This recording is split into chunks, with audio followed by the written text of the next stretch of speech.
Hello everyone, and welcome back to the Cookie Tribe, where we happen to have a very handsome Cyan who has caught the attention of Coco Ria, and she is ready to tell him all about her fascination with the way that he can just leap after those bunnel and defend the small trees like it's nothing.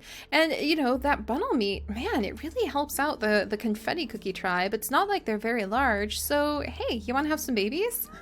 And I think that Cyan is happy to accept, and now he is going to become an official member of the Confetti Cookie Tribe, and they shall hopefully have some wonderful children to help this side of our batch of cookies grow.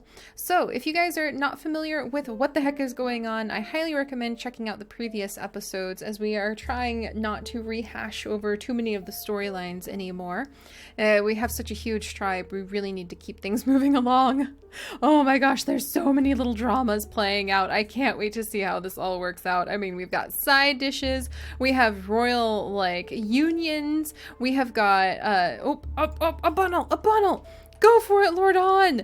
Defend your territory and prove your worth as a hunter. There we go, and Earl T is just gonna be like, oh boy, he's not gonna be quiet about that hunt, is he?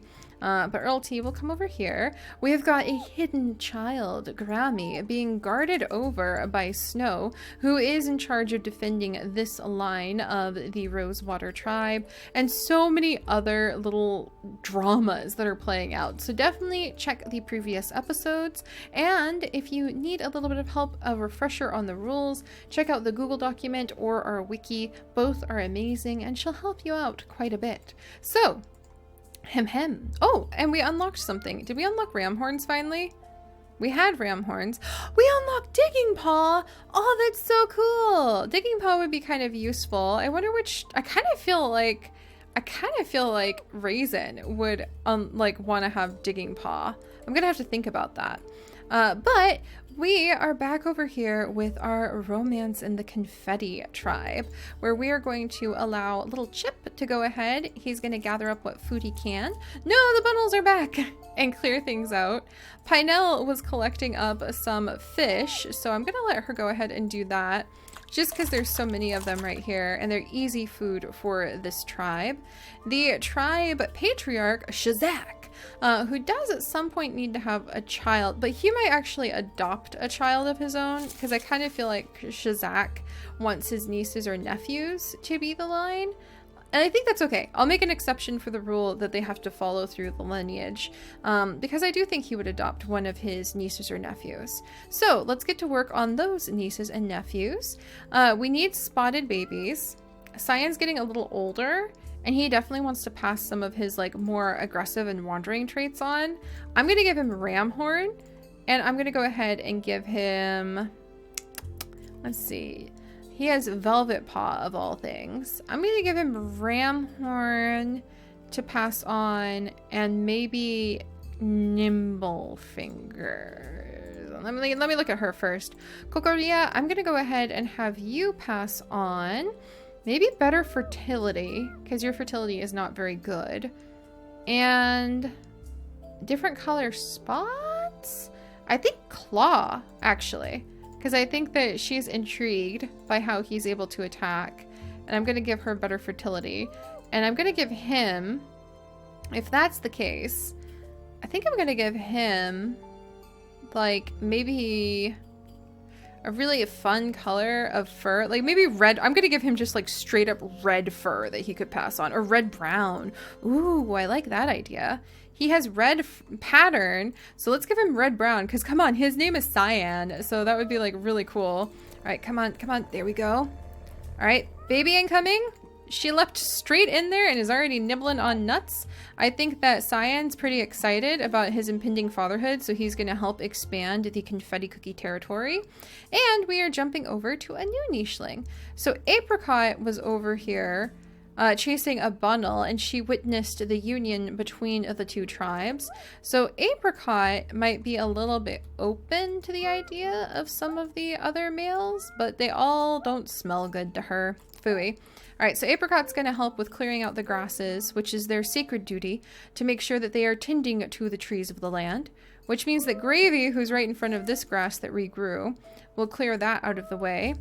and he's going to come over to do what he can now that he's being raised and taught in his adopted tribe, who took him in. He does have spots.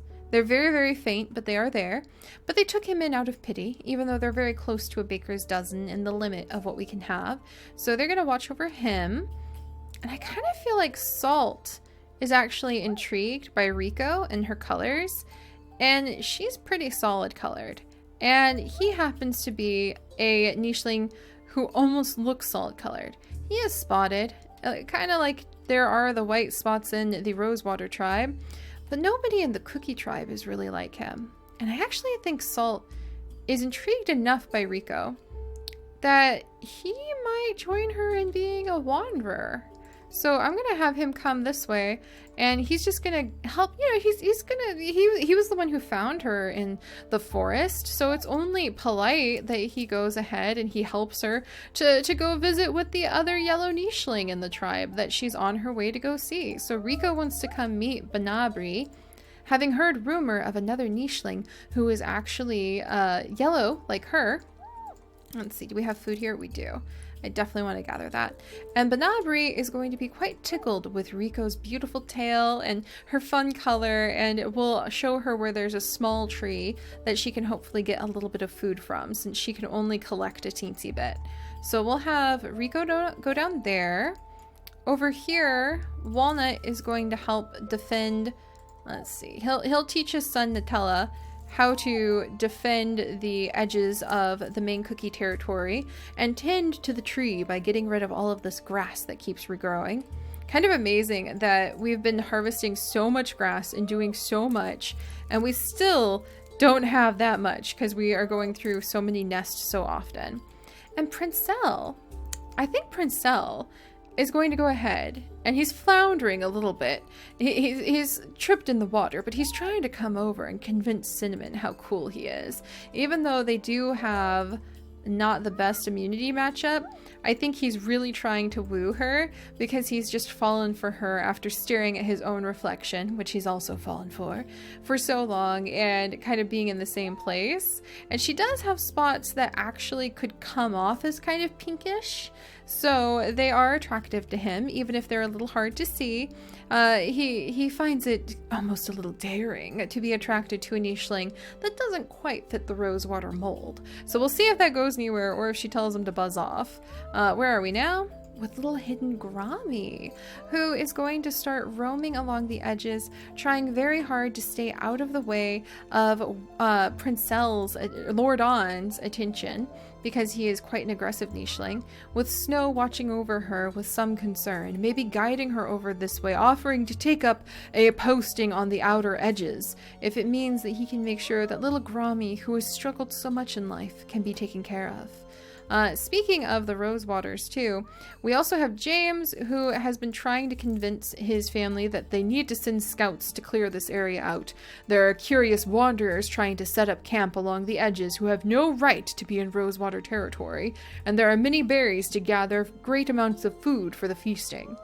And then Coffee, who is a mainland cookie tribe, or a mainline cookie tribe, and very hyper, so he likes to do a lot of exploring, so off he goes. Phew! Okay, we managed it, guys! Talk about a whirlwind. So we're about to lose Macadamia, which means that Lala is going to be taking up her position as the matriarch of the main cookie line. We are going to have Tamarind be summoned through his dreams to Lala's side. I think we might have Messy come and join down here. She might pop down and visit with, let's see, G and J.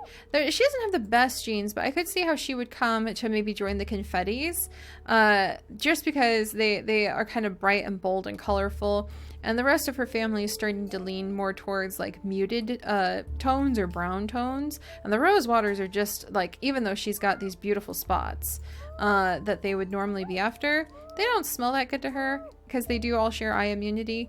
And, they're kind of fussy. So we'll have to see. Messy might be another wanderer. We'll see. All right. Phew.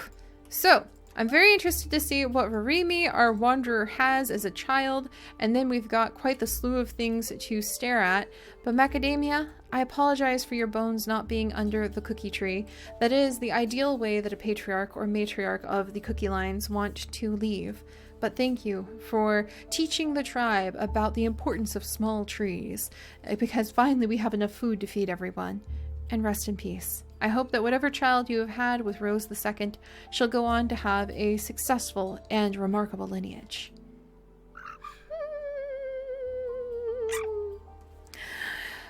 Oh boy, oh boy. Okay, what just happened here? Okay, we unlocked a new gene. I wish it would tell me which one, but it has not. I don't think it was normal fertility, because we already had that. I think it was hemophilia. The normal blood clotting, I mean, because I think that we have just had our 10th generation somewhere on this island.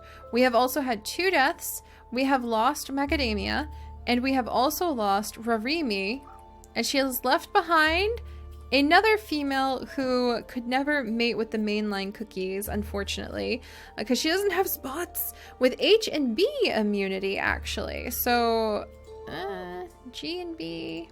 K and B. I don't know what I'm going to do with Mimisi, but she's a new wanderer who has a father, Vanvanro, who is going to be keeping an eye on her. He's kind of clearing things away. Van Kiravan just goes wherever he wants, and he's kind of just going to help us to clear stuff for now. He's just kind of chilling with Van Roro. So that happened, and then we also had another baby. Look at you! Mariris. What a cool baby. This is so awesome. She looks a lot like her dad, but she has little rosy spots. That's so cute. Cyan. What am I going to call your daughter? She's got quite the kick to her. So let's just go with, let's see, Paprika? She isn't quite the color of Paprika, but I really like her, and I think she has a little bit of spiciness to her. So congratulations, Cyan! You are a father!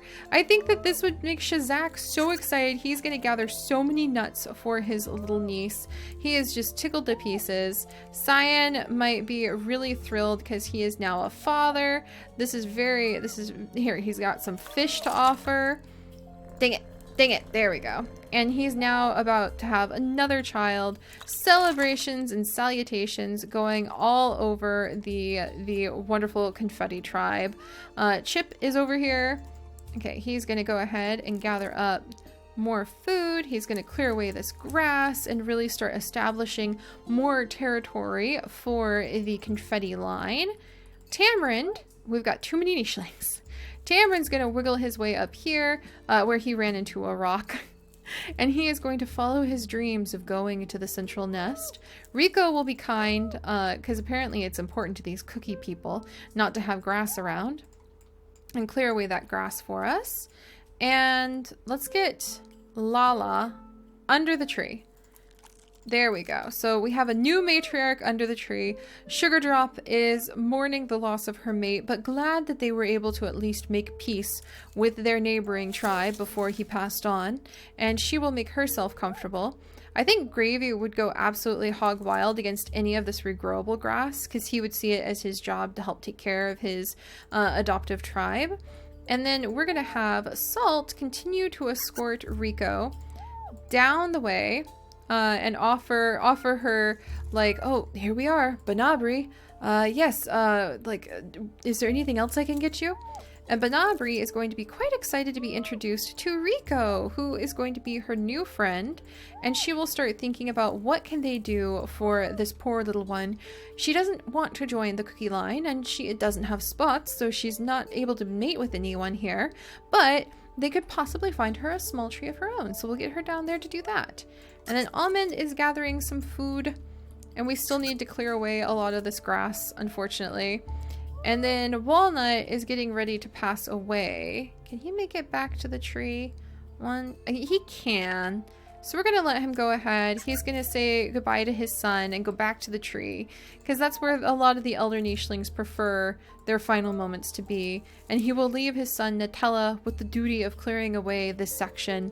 Gosh, that's a little bit much for anybody, Nutella. I don't blame you if you can't manage it. Don't worry. All right. Meanwhile, Cinnamon is just so frustrated trying to clear all of these things, make sure that all of the bunnel don't affect the small trees. She just doesn't have enough help.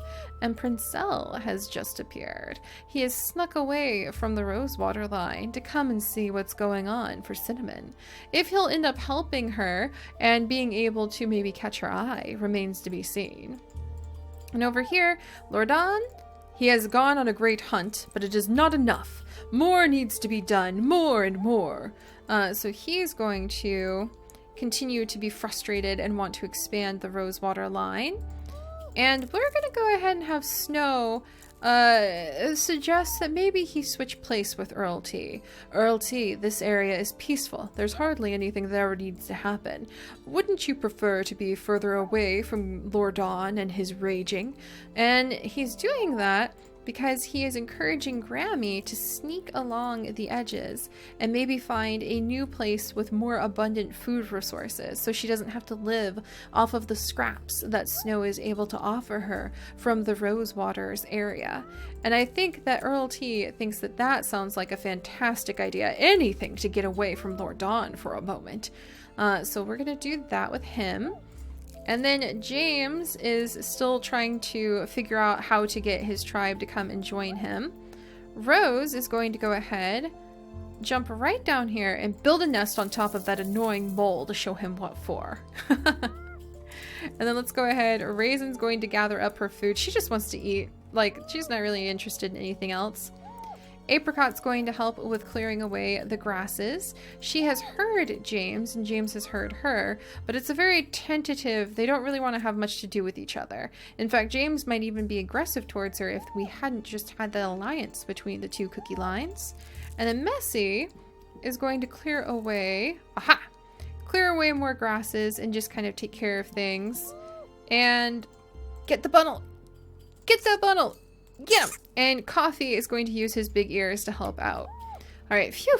Meanwhile, Kikiro is just a wanderer who wants to do whatever the heck he wants to do. So he's gonna just kind of ping pong, go where he wants. What's up? Hello? Just gonna hide through the grass, don't mind me. There we go. Phew!